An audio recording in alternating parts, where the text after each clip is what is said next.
I should have known that. I know my story. Are we ready to go? Sure. Yes, we're all good. All right, well, good afternoon, everyone. It is Tuesday, October the 21st, and this is College Council. It is the highest level of shared governance here at the college. And so we will begin with our roll call. So I'm filling in for Ricky, who is at Purdy and ACT. Mona, she's out today. Nick, President-elect. Yep. Tilly, I know that I believe that someone is coming to your office. Robbie Ewing, Information and Learning Technologies. He's checking in. He's checking. All right. Let's see. Cesar Gabakis, Public Information Officer. He should be very short because he's presenting. Mayor Gabakis, Supervisory Representative. Present. President Chair Cabinet. Susan Murray, being Institutional Effectiveness. And it's Bill Admin Rep. Here we go. Selena, who is our president of ASG and the reason we're all here. John Parker is Vice President of Administrative Services. I believe that Jay is still serving as proxy today. Sean is here. Sean Ryan, President of the Classified Center. Present. Marco, Coordinator of Professional Learning. Here. Pizza, the Ideas Representative. Robbie is here now too. We got Robbie. Texting in. Waiting on a few more people. All right, first on our agenda is approval of our October 7th meeting minutes. So thank you to Tia. They are included in your packet. So I'll give you a second to look them over, and then I will make a motion and a second to approve the meeting.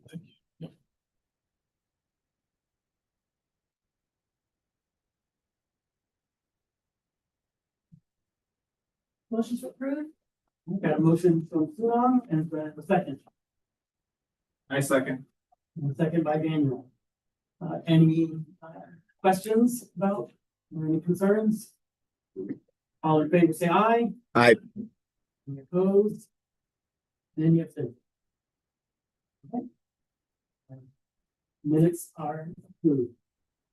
First, our agenda is our apprenticeship program update. So we've got Sheila Davis, who is being present. So I'll turn over to Sheila, and there is her information in the packet as well. Yeah, there's not a lot of us today, so be welcome to see me. I just wanted to give some quick updates on where we're at with the apprenticeship program. And because I know I don't get out with everybody as much as I'd like to. So I think it's important that we all know what's going on the other side of campus. So we are doing a second apprenticeship forum for the fall. It's going to be December 4th from 3:30 to 5:30. This one's going to be based around a panel of professionals in the industry, in and around the industry, that we're going to ask pre-selected questions. And then we are going to open it up to the attendees to ask questions about apprenticeships, our sponsors, how does it work, and anything they'd like to ask around that field in that area. So this particular event will be open to faculty, staff, students, whoever would like to attend.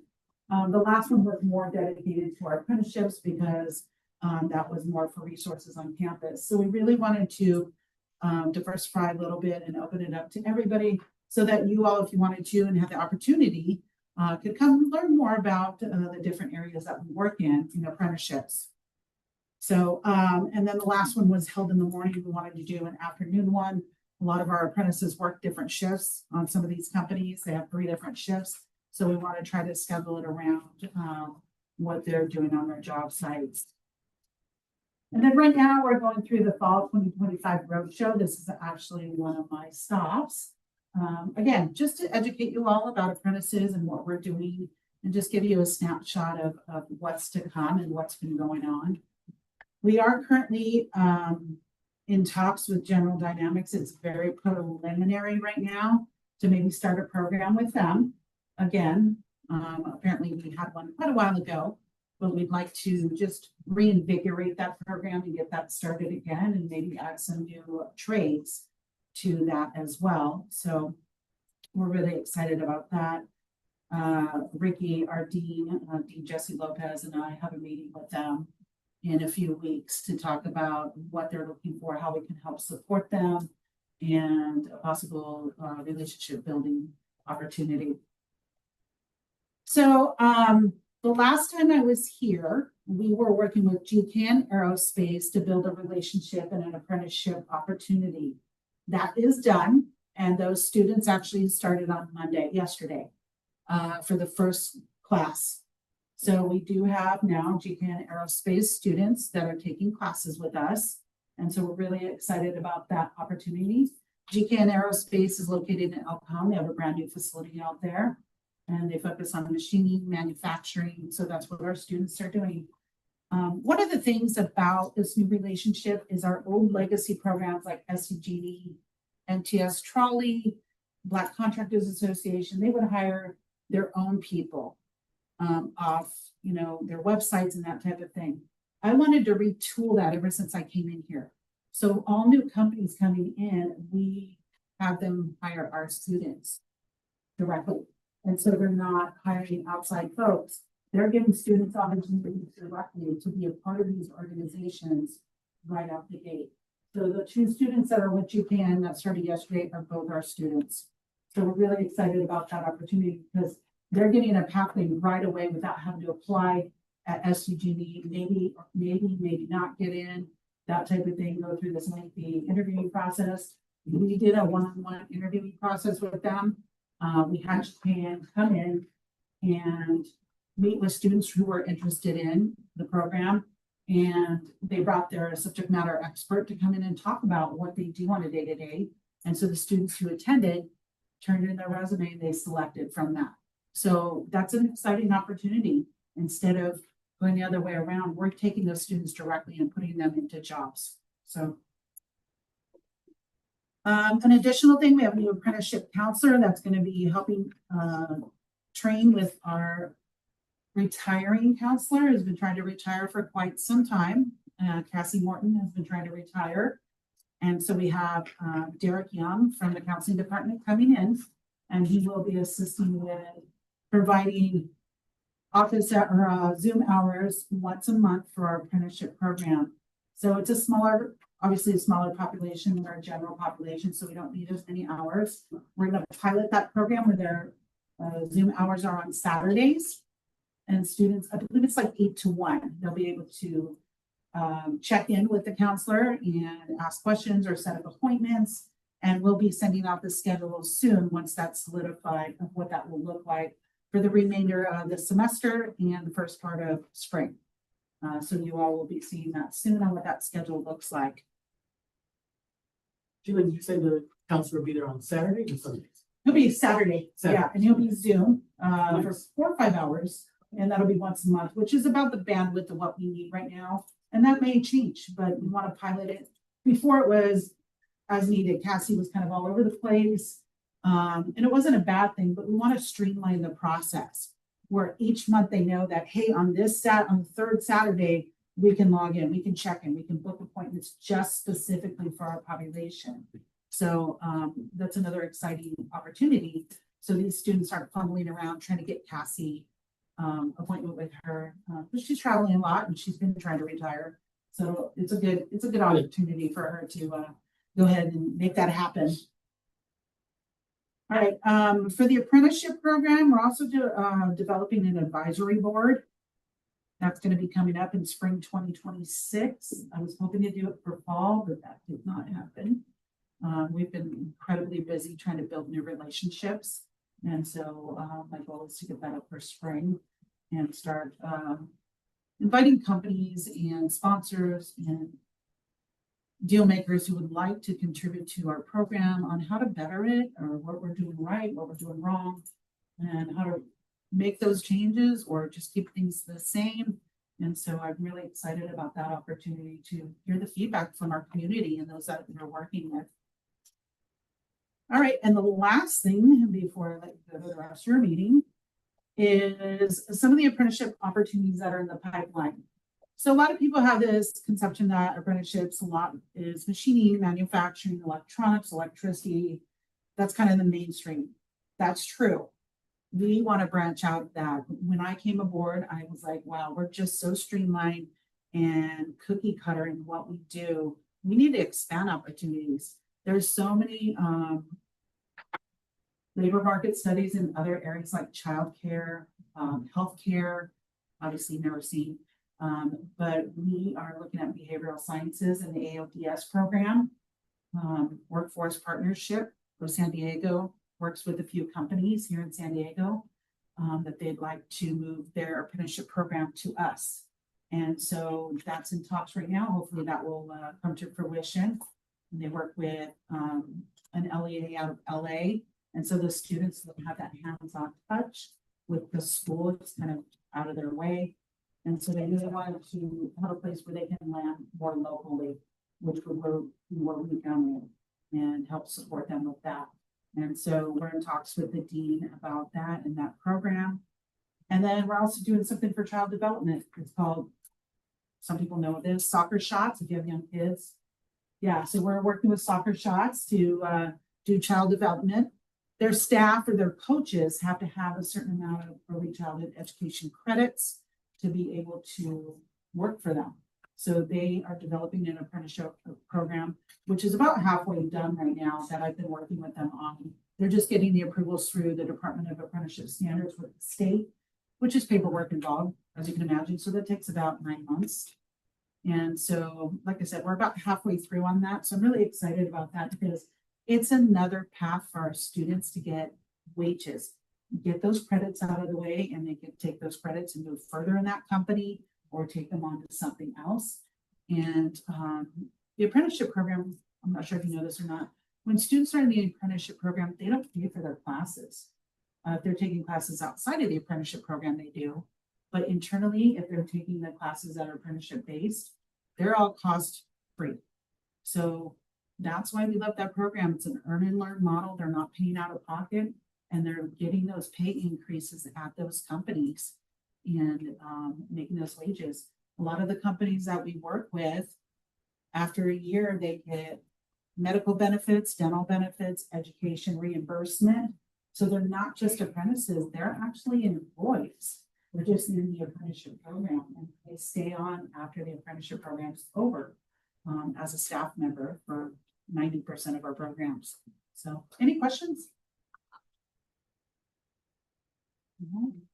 Well, great job. Thank you for sharing all of that. Thank you. I really appreciate learning Thank you. more about these. Yeah, can I add something? Yes. I had a really amazing opportunity last semester in the spring to do some classroom evaluations of the apprenticeship program. And I think that the work that they're doing on it and the time that they put in is a real credit to the vice department. And really, that's down to Sheila and the parents. So, credit where credit is due. I echo that. We've seen some great things under Sheila's leadership and really look forward to continuing to map this out and help us grow. All right. Our next part of our agenda is Anurag is going to walk us through our C plan Yes. draft. Yes, I'll come up there.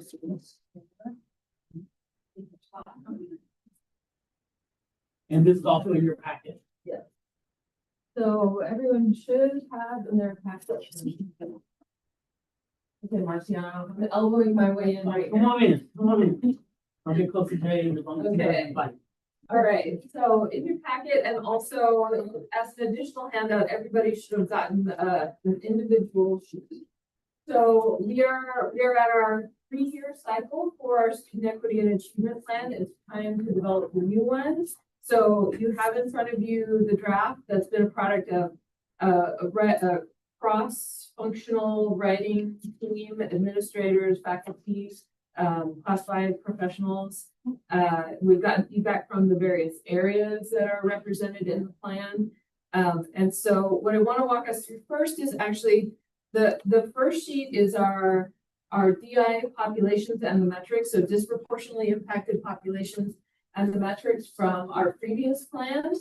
And so what you have, and so on this sheet, I'm gonna walk us down through it and then I'm gonna bring us to the new plan. We have the areas of the plan that we have to like work to develop are successful enrollment, completion of transfer level math and English, persistence from the first primary term to the second primary term, and then completion and transfer. So those are the metrics that we have to respond to within our suggested plans. Just a reminder about the cohort of students that we look at with this plan. This is not our general population. It's a small subset of the population. These are first time to college students only. Any student with any kind of prior credit is not included in the cohort of students that are analyzed at the state level for disproportionate impact. So that includes our CCAT students, they're excluded. So it is literally just first time to college students. And they look at our data from a 1 year snapshot only. So the data in the new plan, I think, is from 22-23. So on our previous plan, our disproportionately impacted student groups in the various areas where successful enrollment was the white population.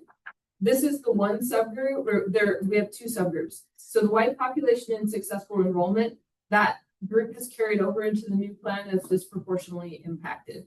So they are still identified that way. We have a little bit more insight on that group, which I will share in a minute.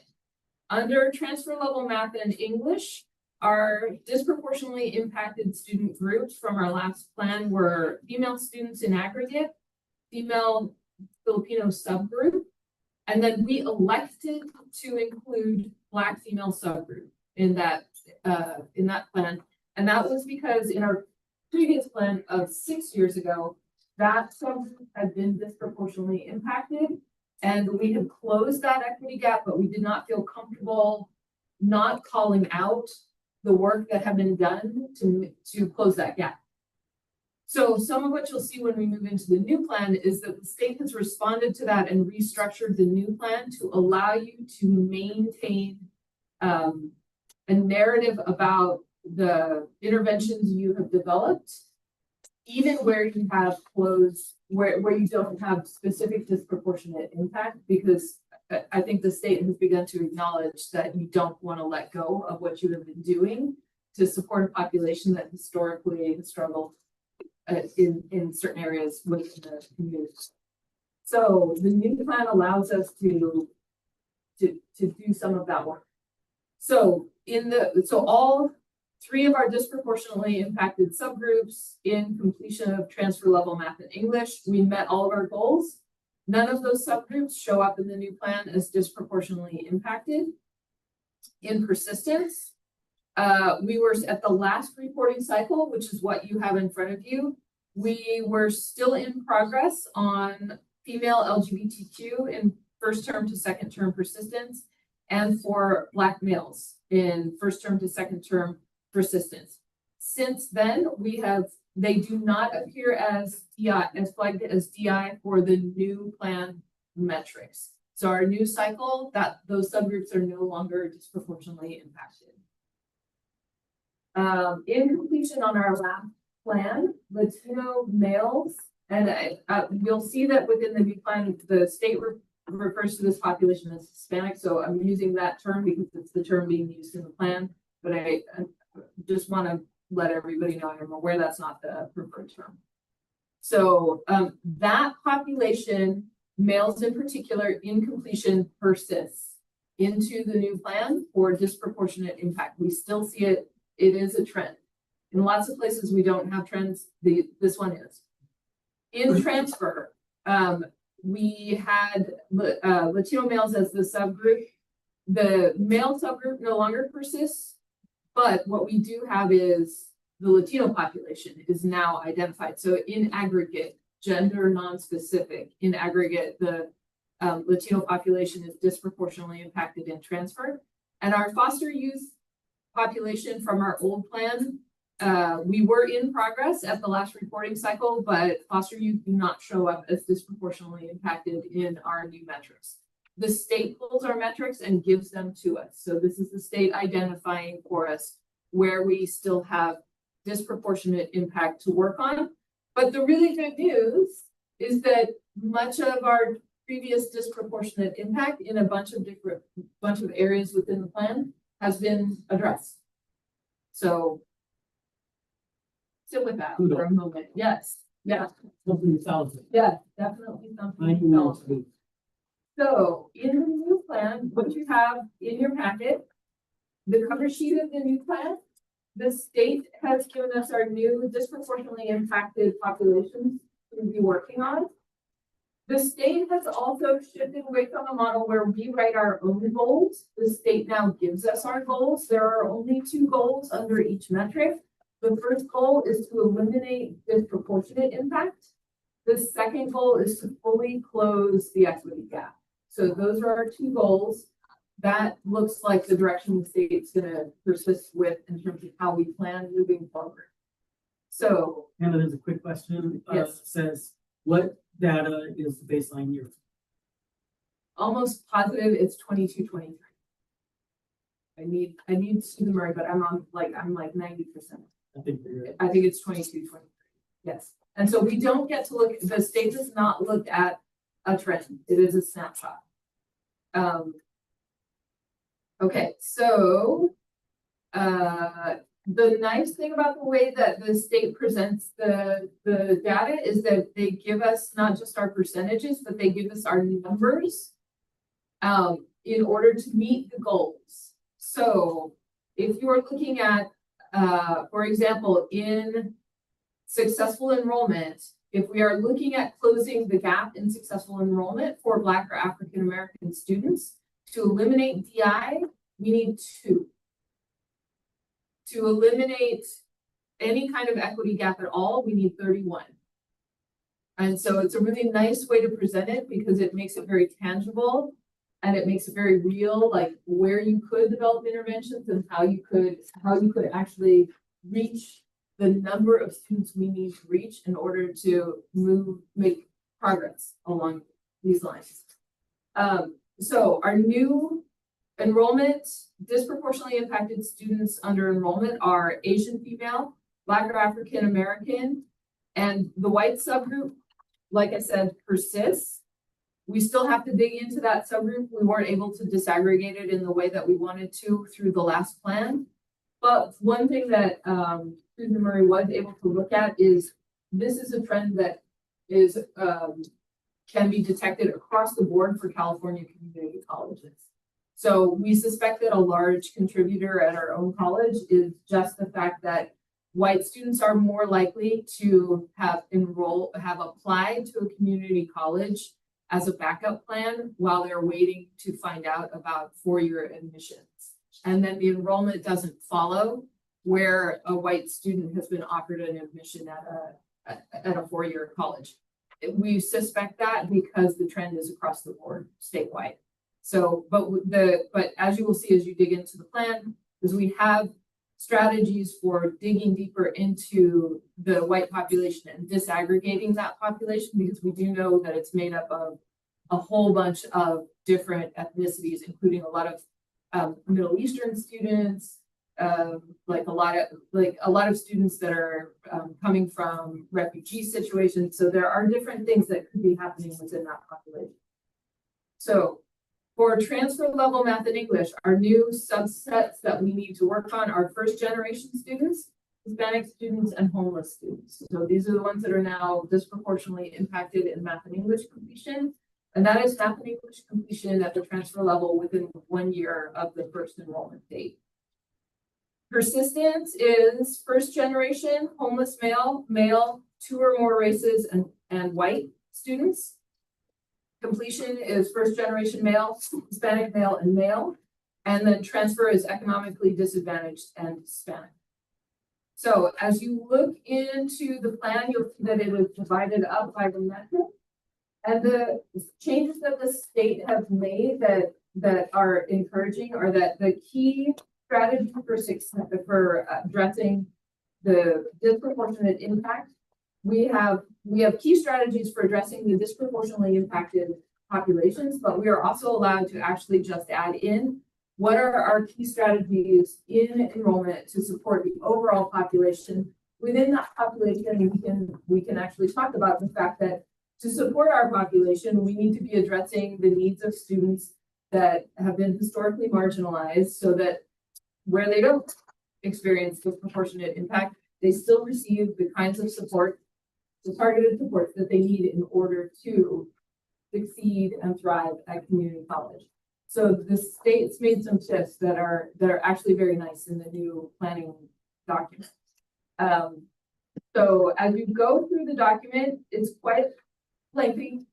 And this is a request for a first read.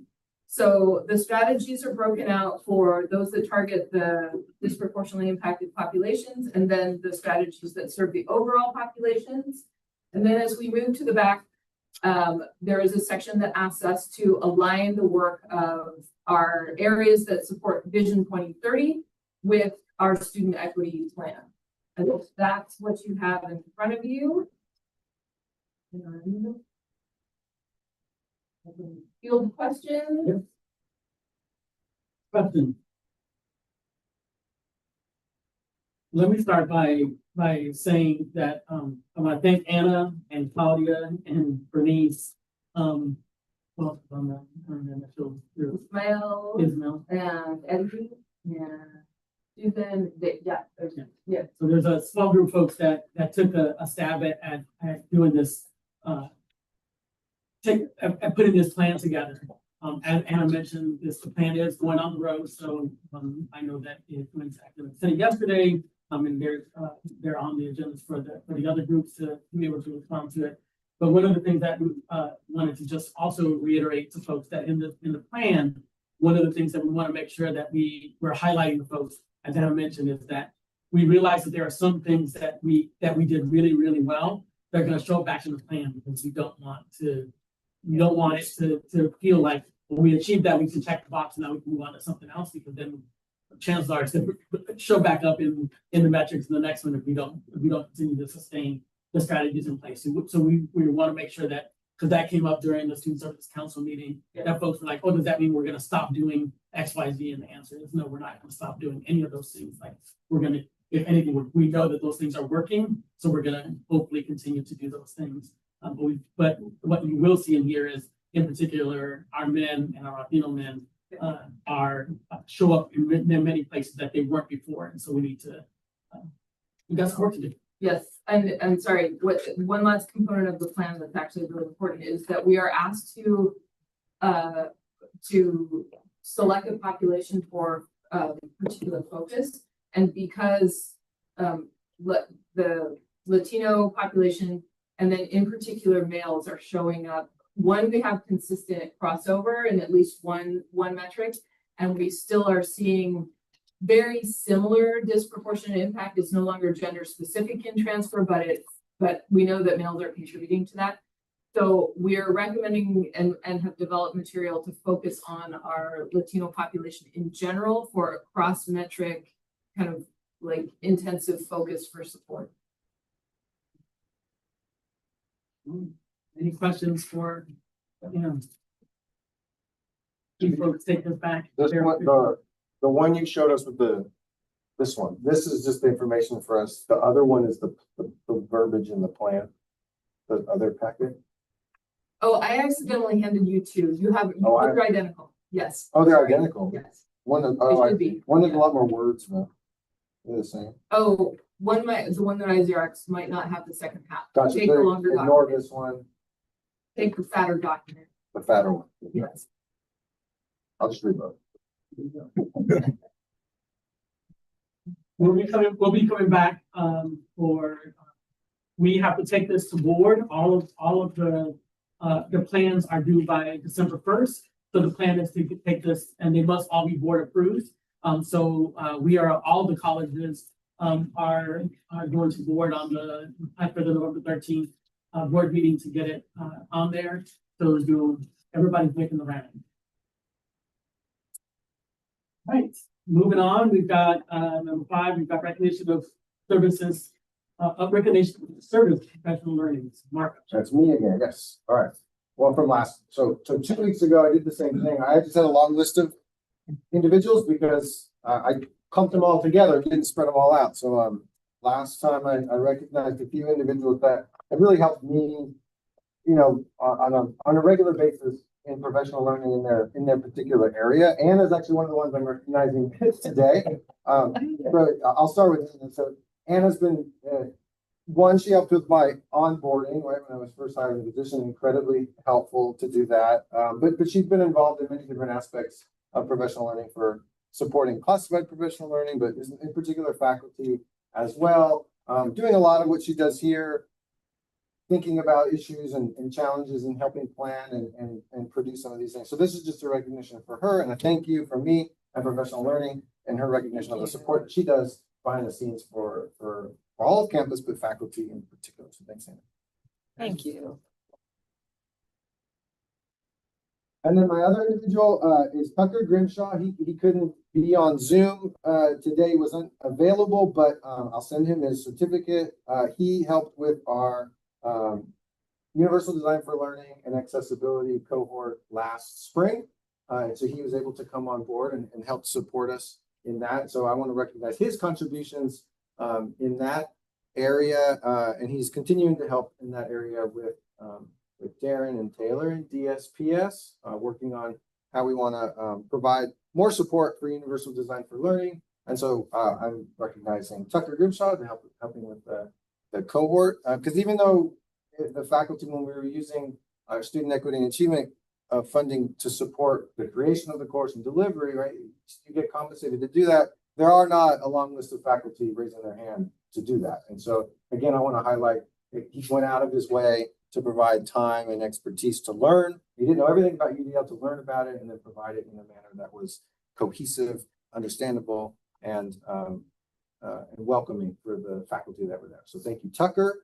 And the other person, and I forgot to make their certificate, but I've already talked to them a lot, is Jessica Wong in the library, our new librarian. She's helped me a lot when it's come to AI literacy, in terms of just working with me to create workshops on our first Friday. So she's been doing that for the last 2 semesters and developing those modules and content and providing that.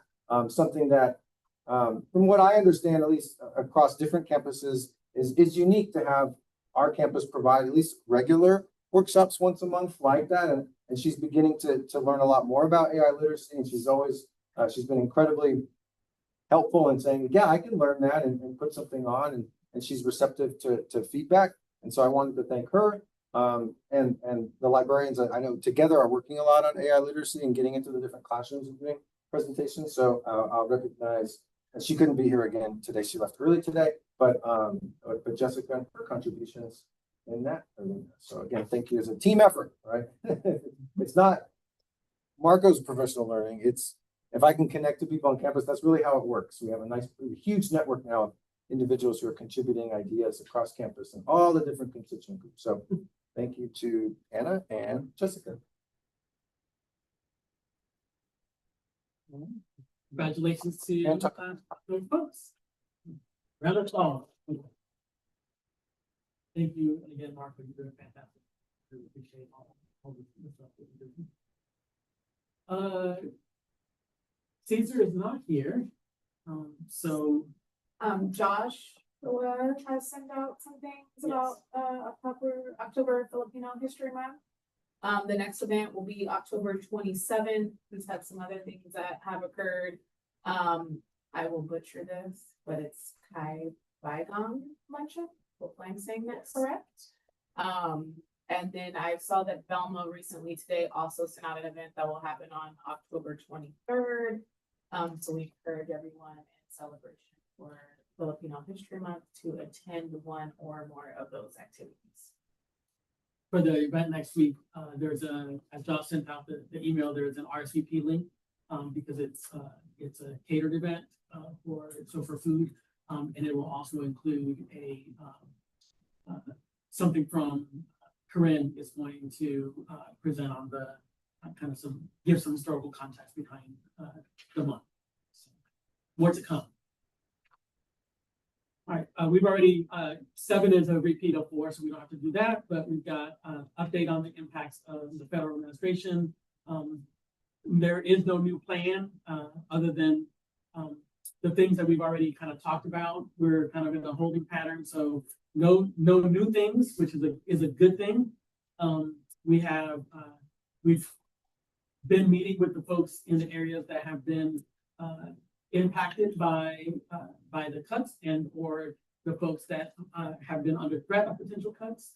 So the folks are aware, and we have a plan in place to continue to support them and the work that they are doing. They're just kind of sitting back and praying for the next year. The number 9, update on enrollment, late start classes, Andy? So, as you can see, our late start classes just started on this week, and our percentage of the target went up a little bit, 94.1, and we are still showing our highest productivity that we've had since I've been here, and I think that many of you have been here.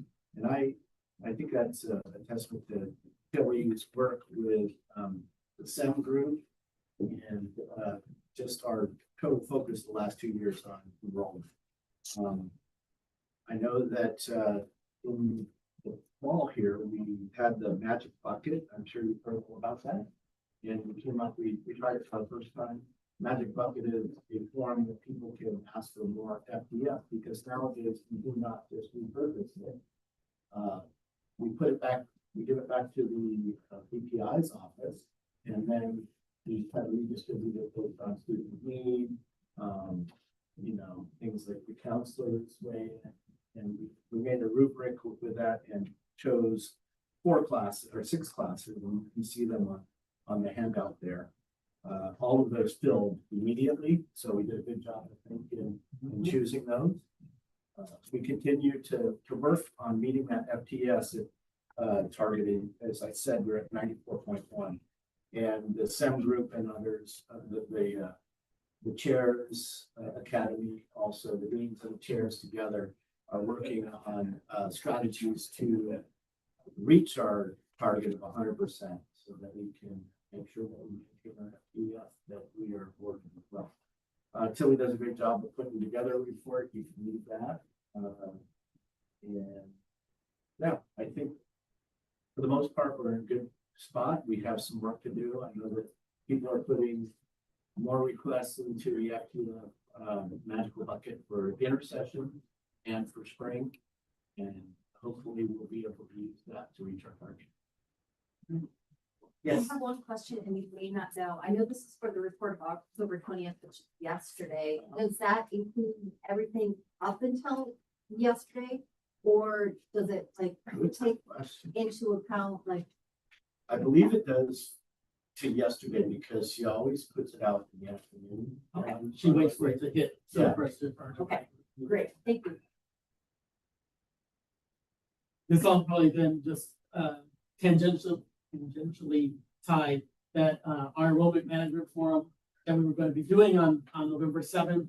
We're going to postpone that, but just a reminder that we're still going to have Student Journey, and folks in Student Services Council are still invited to attend, because we've got some pre-work to do before the actual next enrollment forum that we do. So just a reminder for folks that there was some confusion when all the emails were going around today, but we are still having, we're still meeting to talk about enrollment as part of our Student Journey on November 7th. And I will add that the agenda will go out on Friday to Student Services Council, chairs, instructional cabinet, and Student Journey Council. So we would love as many of you there as possible, and anyone else who is interested may come. I think it's really important, and I mentioned this at Senate yesterday.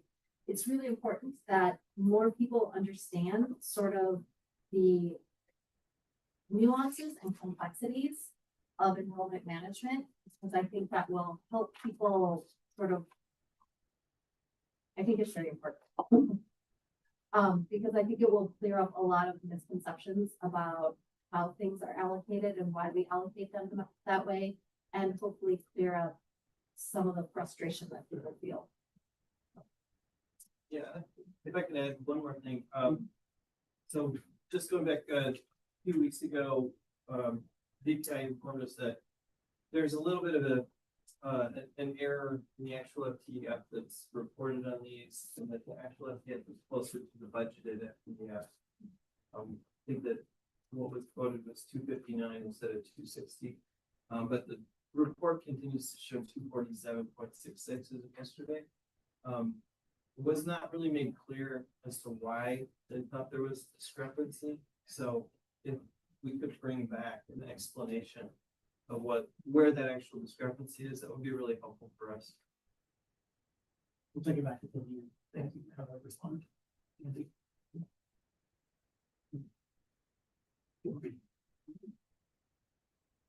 Moving on, we've got our campus safety update, so we're bring it over to Steve Gold. Sure. The big thing last week, we had the great earthquake on 10/16. I don't know if everybody felt it. But in this, we had training with the CSERT team. We actually had training in here. We had somebody come that provided the actual CSERT training. They did search and rescue. They did some first aid training, some cribbing. So that was last week. We also have a monthly calendar that will be going out, and the John Boyce is working on it. All next week, they'll basically showcase the monthly safety training meetings that we're going to have for the rest of the fall and also the spring semester. We had our NICE forum last week for NICE Watch. We had 28 classified folks show up.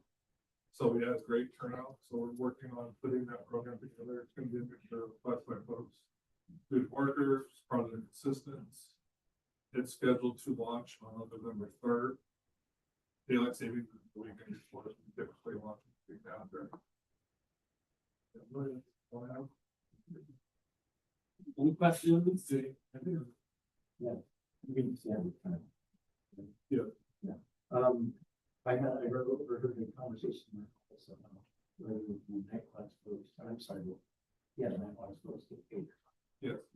Okay. It just has to be approved. So essentially, there's a form they fill out.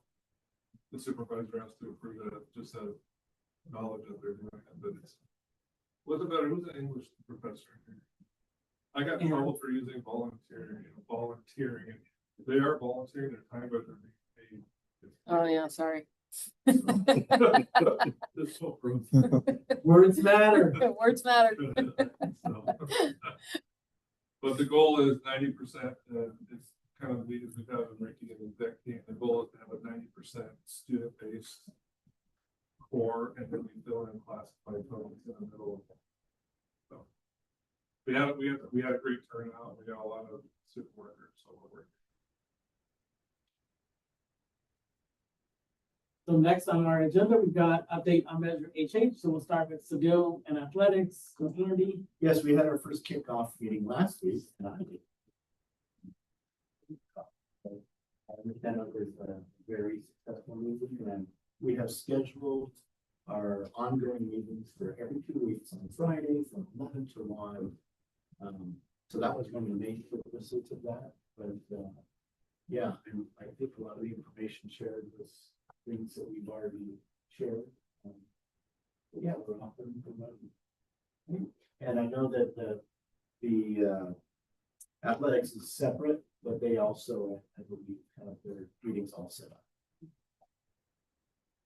Reminder that there's a student housing virtual walkthrough, the sneak peek event. You should have gotten some information. If not, it'll be coming out, but it is scheduled for November 7th at 1 p.m. It is an opportunity for folks to go over and see virtually what the space is going to look like. They're going to have things on iPads so that folks can pull up what the space is going to look like. The Michael organization is helping to put that on. As many of you know, the Michael organization are the folks that are helping us in the management of that, and they've done this several times already. Build low cost or affordable housing, and so we're going to be partnering with them on this, and there's going to be some swag and some food and really an opportunity for folks just to kind of get a feel for what that space is going to look like. There is some media coverage that is going to happen. So if any of you went to the one that we had, I think 2 semesters ago, where we had the little shovel picture and things like that, So just, we're redoing that again with some different folks, so that's another little opportunity, and Celia will be speaking at that. Yes, please. And where will this be held? At the site of the new housing project, so right across from, the BT. When was the date for that? It's Friday, November 7th. So there should be, some campus announcements that are coming out with, a link for folks to let folks know that they're coming. And then what's the target completion date, knowing that that's Fall, 28th. 28, okay. Tied to that is the A building expansion. I should also, let you know, so much like Andy and with the Seville Theater folks and Aaron with the athletic folks, the student services team will be meeting with our planners and architect folks on next Friday, the 31st. And so we'll have our meeting from 12 to 1:30 over in MS 162 and MS 140. And so that'll be an opportunity for all of the folks in student services to also then meet who the architects are and planners are and start thinking about our meetings that are also scheduled on Friday, currently from 11 to 1 as well. And the last thing on there is a user group meeting. So again, that just reminded that they're going to be asking different folks to be a part of the different user group meetings. So Andy will have all the folks from Seville, and Aaron will be working with his team to figure out who are the folks, the user groups for the project and athletics. And I'll be doing the one in for A building expansion and also for the student housing project. So be on the lookout for that. We'll be asking you for some reps and identifying some key folks to help us as we get those user group meetings set up. I had a question, maybe Jay can answer.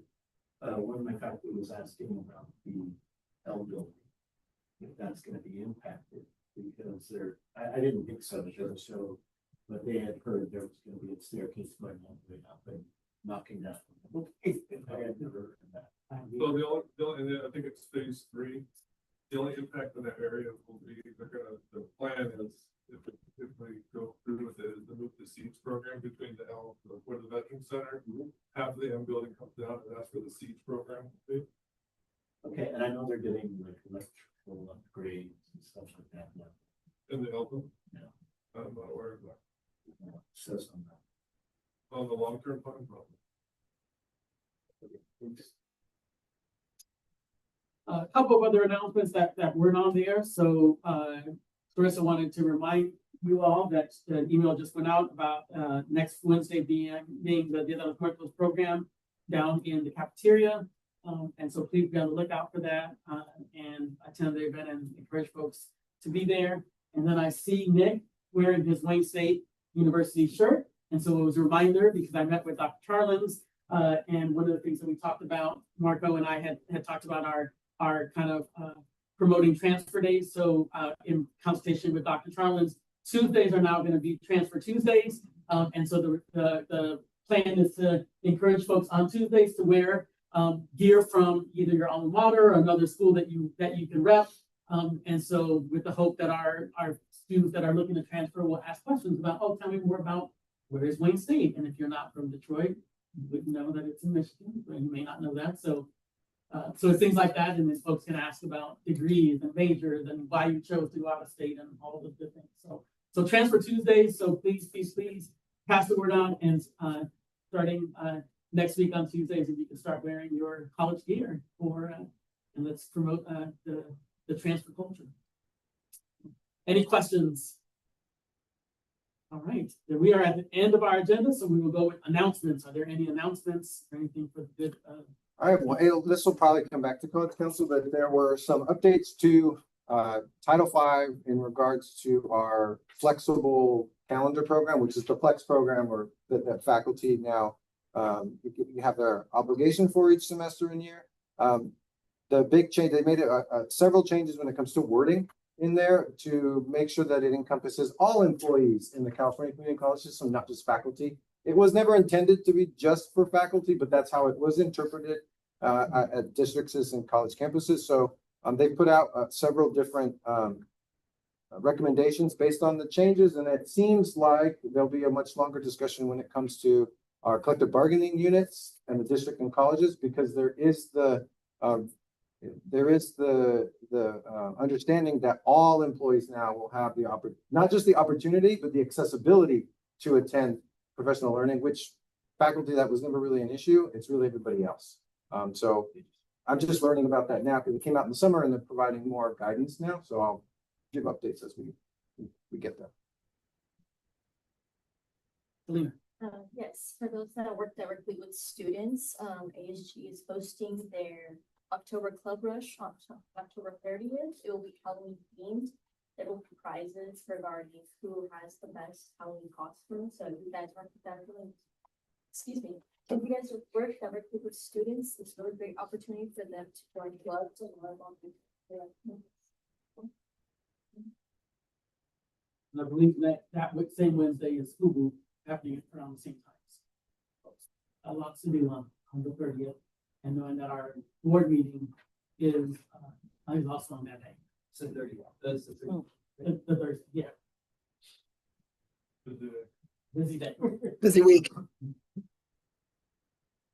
Right, any other announcements? Seeing none, it is 3:22 and this meeting is adjourned. See, Ricky, you can get done